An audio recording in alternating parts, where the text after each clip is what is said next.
Centralise. I hate holding microphones, so I'm going to apologize already for that. But for those of you who don't know, Centralise are an elite HubSpot partner based in the UK and Ireland.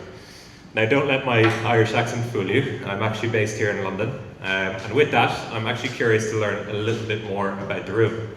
This is partly just to calm me down and my nerves, so we're going to do the whole hold your hands up thing, right? So first of all, is there anybody here supporting Croatia later on? Oh, just Baris. And then what about the UK? Anybody supporting England later on? Come on. Okay, pretty much everybody. Heartbreaking for an Irish person like myself, but I assume there's nobody else from Ireland, and really sad that we're not in the World Cup. No, just me, never mind.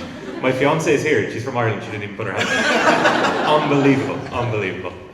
Look, we've a lot to get through this evening, and we are keen to get finished up by 9, obviously for the football. It is 9, right? Yeah, amazing. So I'm going to jump right in. So in today's world, AI is moving at a rapid pace.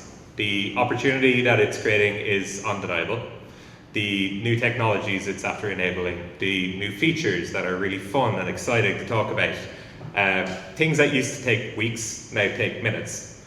And to be fair, HubSpot, although some may argue with me, as they have already, is at the forefront of this technology, putting some really relevant features into the platform to make this a hell of a lot more palatable.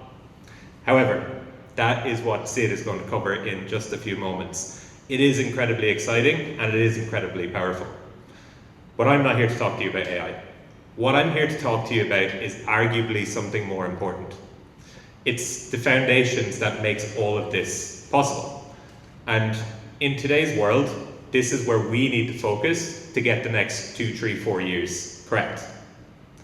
Now, before Centralise, I had the privilege of spending over 4 years working for HubSpot. And where I worked was with growing businesses across the UK and Europe. In that time, I got a front row seat into something most people only ever see in small fragments. The same story playing out company after company, and this is really what I think that we're all here to talk about tonight. So what I want to do is talk you through what I saw over those 4 years. So, let me take you back. When I started back in HubSpot, the whole play, the entire pitch, was one idea: break the silo between sales and marketing. That was it. One job. Quite easy, right?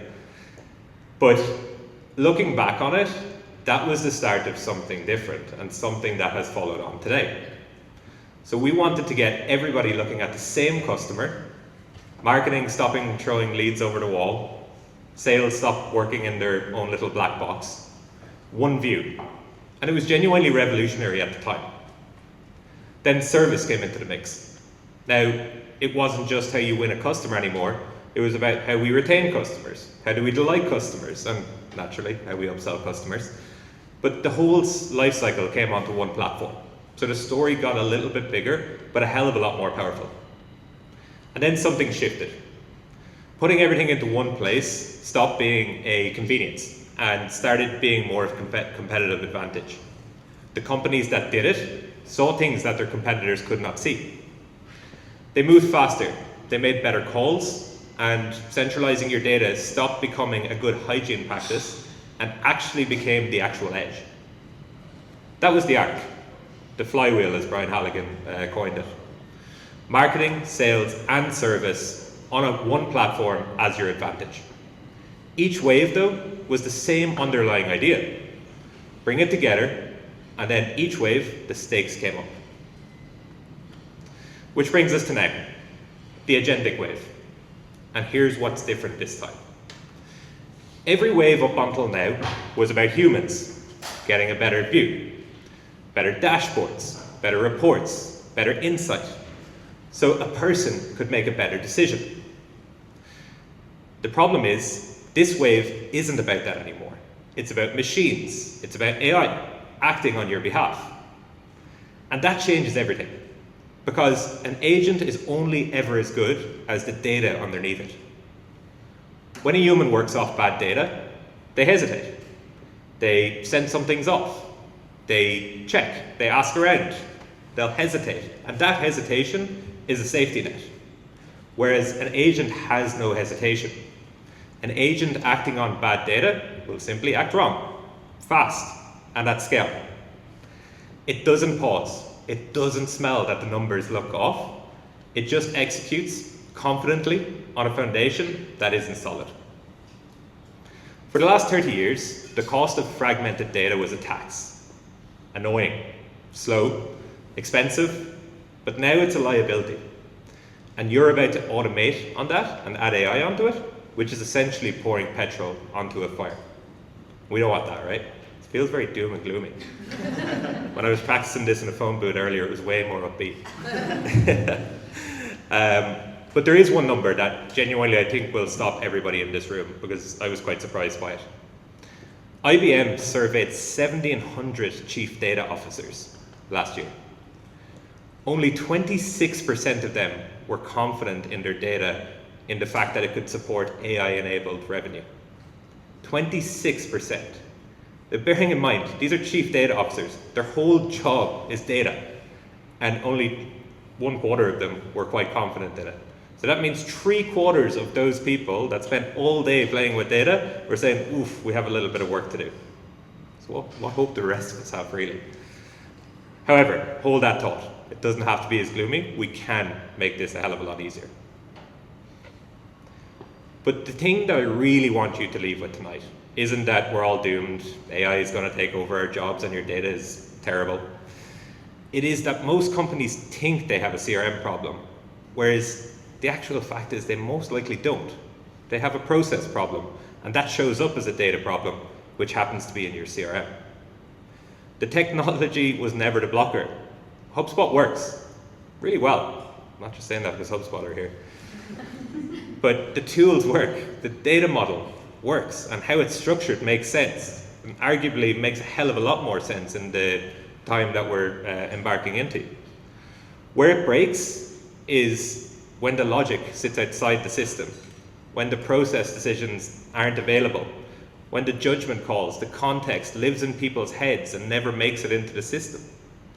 You can buy any CRM on earth, and again, one of our conversations just reflected this earlier on. You can literally buy any CRM on earth, but if the thinking behind it is fragmented, all you've done is buy a really expensive place to store your confusion.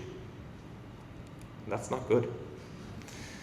Now, here's the uncomfortable part, if it already wasn't uncomfortable. And I genuinely want you to sit there and ask yourself, and maybe not just nod along. Almost everybody thinks that they're further along than they actually are. So ask yourself the question, is this you? You have HubSpot, or whatever CRM you have. No shade, but you should be on HubSpot. But does your business actually live in it? Or is it just an expensive address book? Because what we need to understand is the real work in your business happening around your CRM system?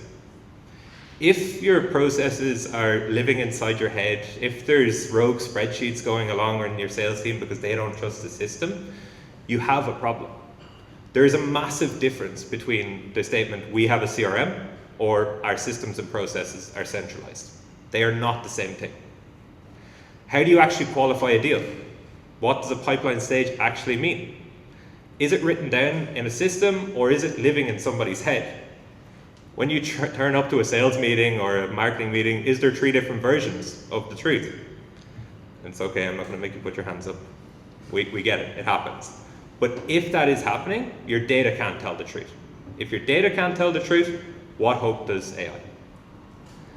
Now, if we think about automation, it's the same principle. If you've built that on an already shaky foundation, all that does is amplifies that mess. It scales it rather than fixes it. Think about that gap. The gap between thinking you're ready and being ready is not a feature that you're going to buy. It's the state of your data and the clarity of your systems and processes is what we need to sort out. And that gap is exactly what tonight's about.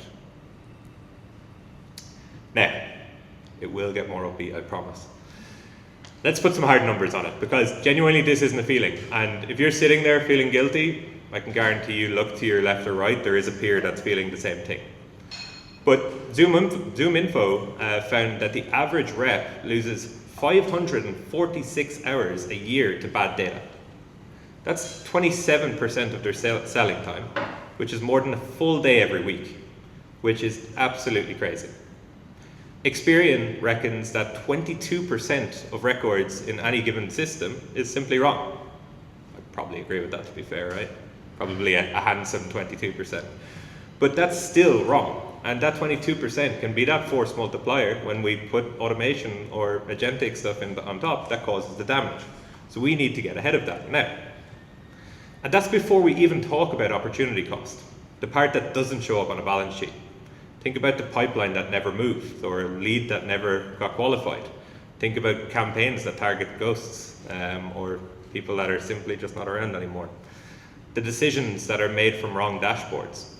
But honestly, all of you could probably give me 10 or 15 examples of this, because you're living it every day. Forecasts that nobody believed, 3 people in a meeting with 3 different numbers. These are all things that we're hearing day in, day out, and these are a real challenge. And the agentic wave is about to make living with those impossible, because we haven't a solid foundation. So we need to act. To make it concrete, I'm going to talk about a real life scenario.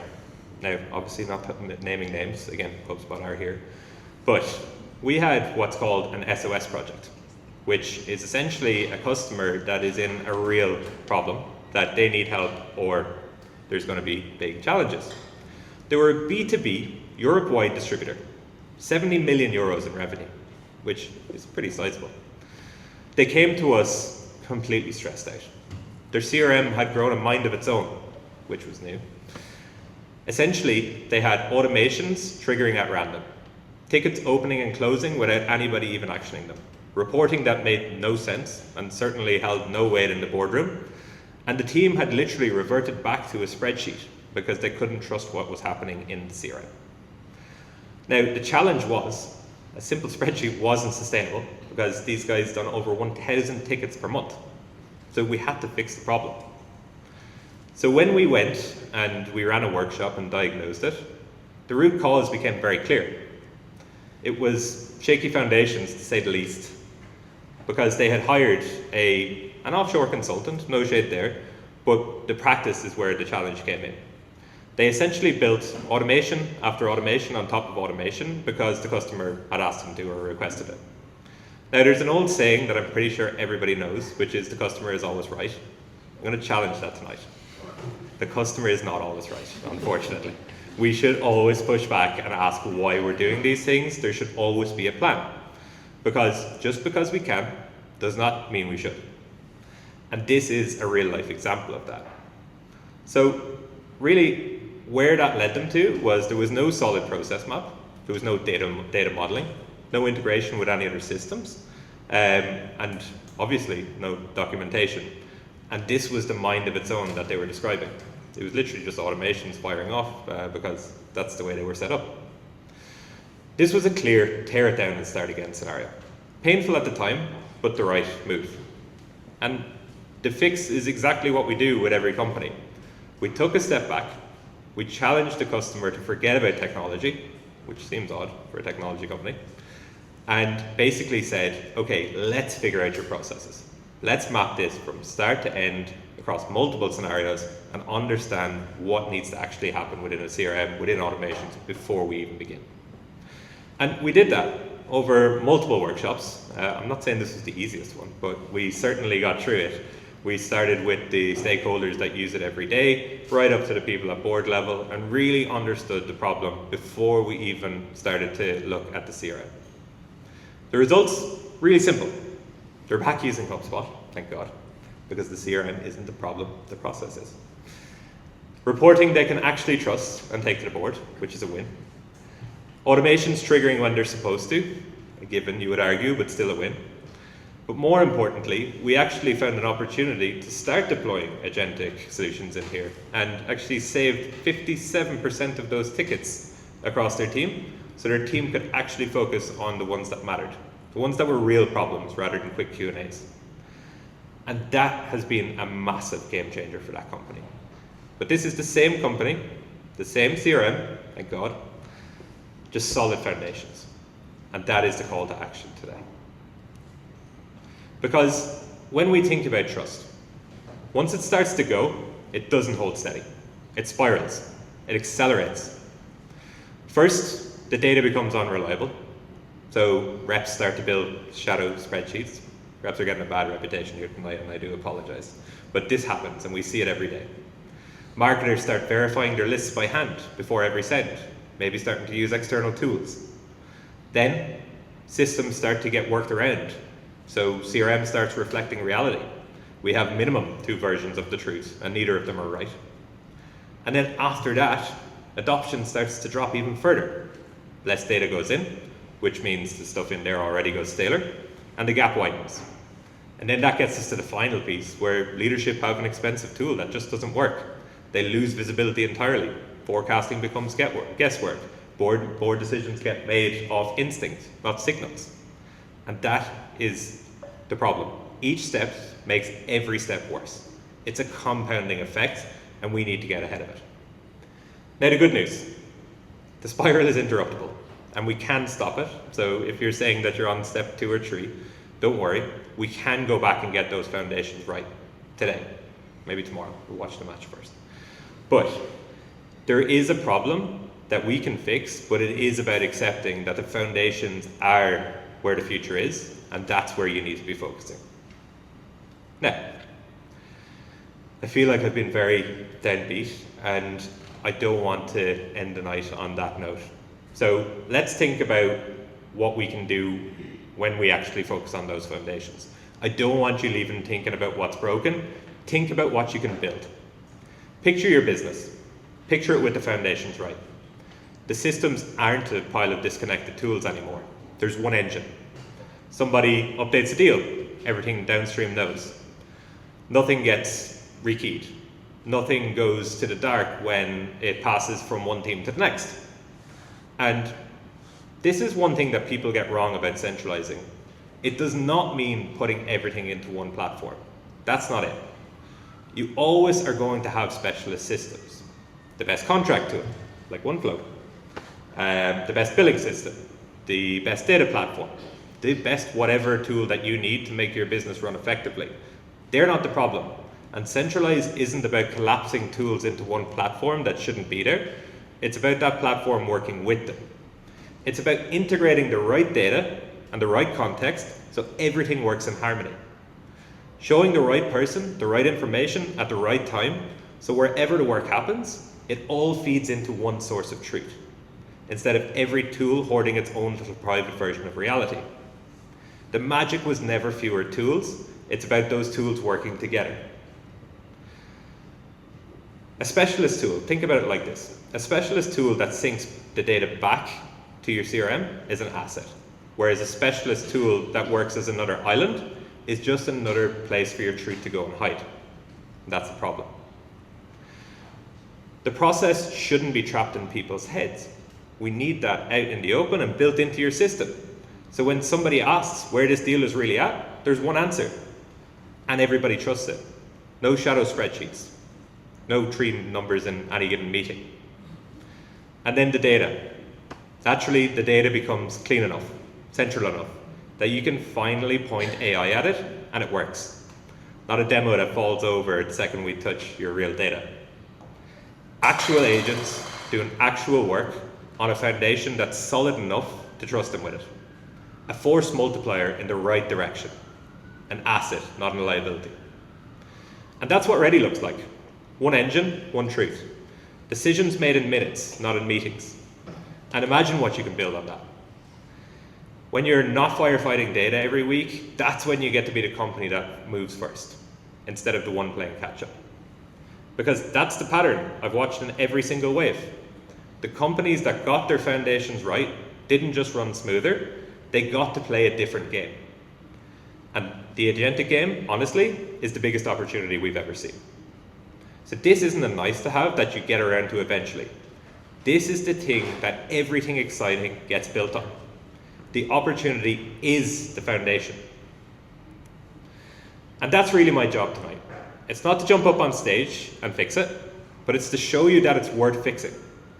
To make the case that the foundation isn't the boring bit that you do before the exciting stuff. It is the exciting stuff, because nothing else works without it. So I've made the case for getting it all into one place. What comes next is what that unlocks. So here's one question I want you to leave with before Baris takes over, is at what point does your pipeline data go dark? Because Baris from Oneflow is up next, and he's going to show you what becomes possible the moment foundations are right. How your pipeline stops going dark after the contract stage and the loop finally closes. I've given you the why. He's going to start showing you what's possible. But one last thing before I hand over. People time and time again, and probably tonight, will ask me why I left HubSpot. And I always give the same answer. I could have stayed, and my fiance would probably say I should have stayed. But I also could have went and sold any other software. But the thing I kept coming back to that I couldn't unsee, every business that I've ever sat with has had the same underlying need. Get your data, get your processes into one place in order to scale your business, and HubSpot is the best place to do that. It was so obvious, I couldn't look past it. So obvious, I built a company around it. And I'm telling you that, not because I want you to know that I've built a company, pretty sure you know that now, it's because I want you to know that this isn't a pitch. It's the thing I believed in enough to bet my career on. Every business I've spoken to since has needed exactly this. And the ones that focus on the foundations are the ones that I would bet my money on for what's coming. So, Baris is now going to show you what's possible. After him, we also have Sid from HubSpot, who's going to show you how we can scale all of this with AI. And then after that, we have a break, and our solutions architects are going to get hands-on. Show you real tools, real screens, the practical stuff that you can take back tomorrow. That's the how, and it's coming. But I just wanted you to know why I believe in it. Thank you.